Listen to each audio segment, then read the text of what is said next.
Et je suis aussi de ceux qui sont catégoriquement contre une intervention militaire de la CEDEAO pour rétablir Bazoum dans son fauteuil. Parce qu'en réalité, le fond de cette guerre, ce n'est pas pour l'intérêt du Niger. Le fond de cette guerre que la CEDEAO envisage, c'est plutôt faire en sorte que les autres troupes occidentales qui sont en déshérence dans le Sahel puissent rester au Niger. Deuxièmement, faire en sorte que les autres chefs d'État qui n'ont pas encore été balayés par des coups d'État puissent rester à leur poste et faire ce qu'ils veulent. Voilà les vrais objectifs de cette guerre. Maintenant, est-ce que la CEDEAO en a les moyens? Moi, je ne le crois pas. La CEDEAO n'est ni troupes, ni matériel. Elle va se baser sur des pays comme le Nigeria. Le Nigeria qui n'arrive même pas à lutter contre Boko Haram de manière efficace. Ou sur la Côte d'Ivoire qui n'est pas connue pour un pays guerrier. Même dans l'histoire, on ne connaît pas de résistants ivoiriens à la pénétration coloniale du genre de Samori ou de Babemba ou autre. Qui d'autre? Le Togo. Le Togo, est-ce qu'il a même une armée? Le Bénin, c'est des petits poussés. Donc vraiment, c'est un ensemble qui n'a pas les moyens. Ces pays-là, c'est des États, quoi, même si en termes de dimension, ils sont petits. Non, mais on les replace juste dans ce contexte-là, puis on avance, quoi. Non, des États. Vous êtes très bien suivis dans ces pays-là. La CEDEAO a très bien pu chasser Yaya Jammeh à travers le Sénégal. Elle a pu peut-être réinstaller en Sierra Leone Ahmed Tidjane Kapa, mais le Niger, c'est une autre dimension.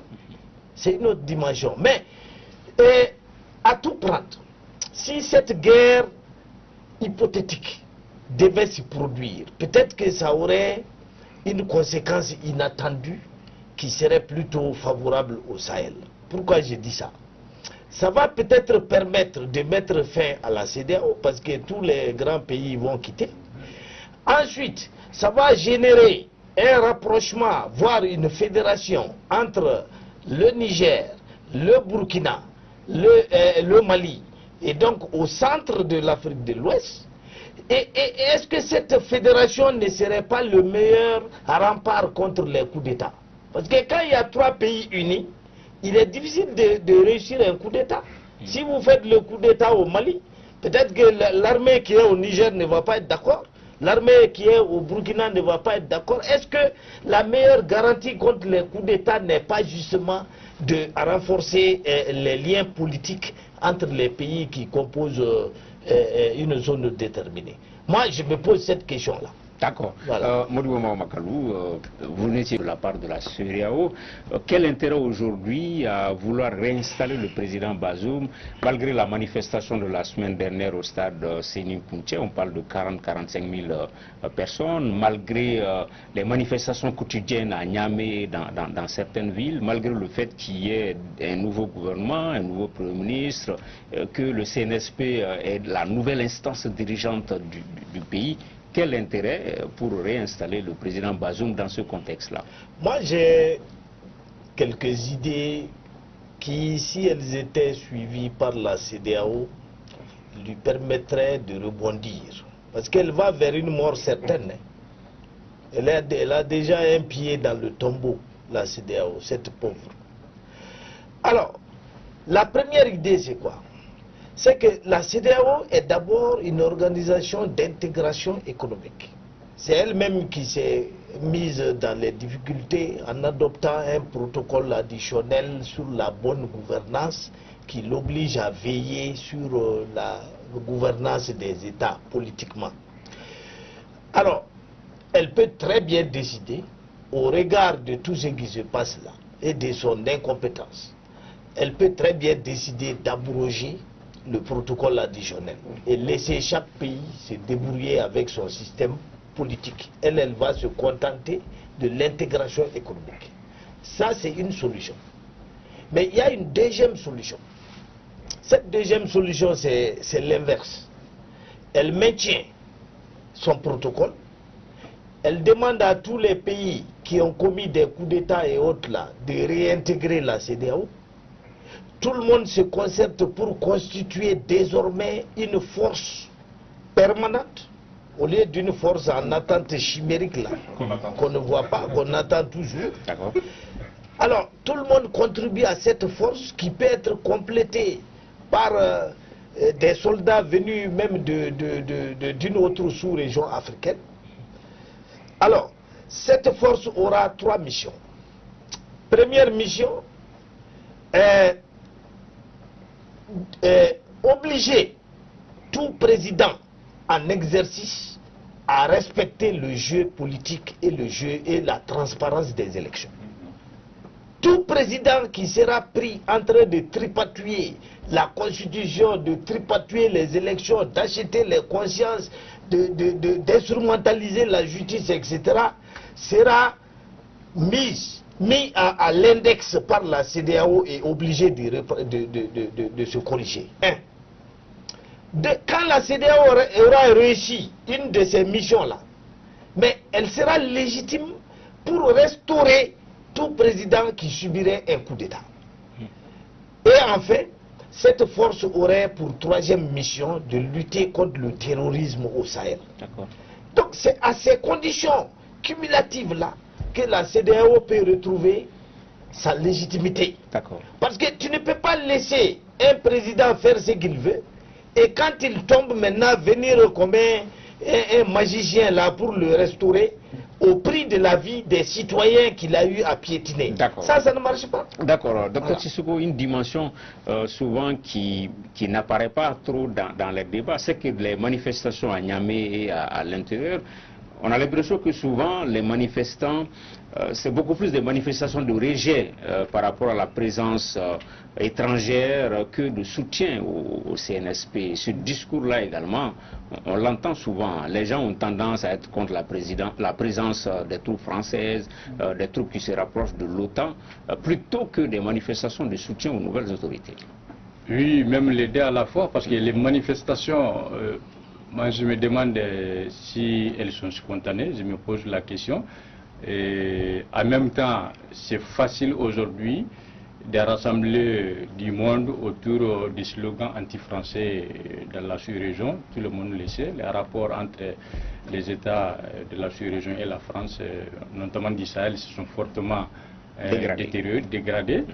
Et donc, moi, je ne suis pas sûr, en même temps que tous ceux qui manifestent aujourd'hui, font allégeance systématiquement aux nouvelles autorités qui sont en place.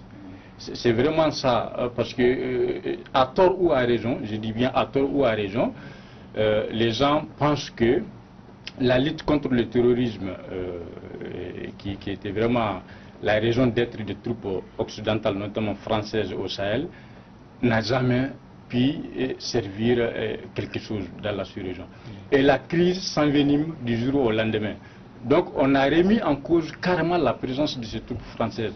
Et aujourd'hui, les manifestations qui se déroulent, c'est vraiment contre cette présence plutôt qu'un soutien systématique aux auteurs du coup d'État, à mon avis. Mais quoi qu'il en soit, et juste pour répondre par rapport à un aspect que Maître Konaré vient de dire, je pense que c'est une bonne chose que la CEDEAO établisse un protocole additionnel pour sauvegarder, en tout cas préserver la démocratie dans la sous-région. Ce n'est pas mauvais en soi. Ce que moi personnellement je déplore dans le comportement de la CEDEAO, c'est qu'elle a failli en termes de solidarité lorsque les crises ont éclaté, et M. Makalou l'a bien dit, la force d'attente de la CEDEAO, le Mali a demandé en vain l'aide de cette force en attente qui n'est jamais parvenue. Et moi, j'aurais aimé que cette force de la CEDEAO puisse intervenir en lieu et place de forces étrangères. Donc ça nous aurait facilité le problème.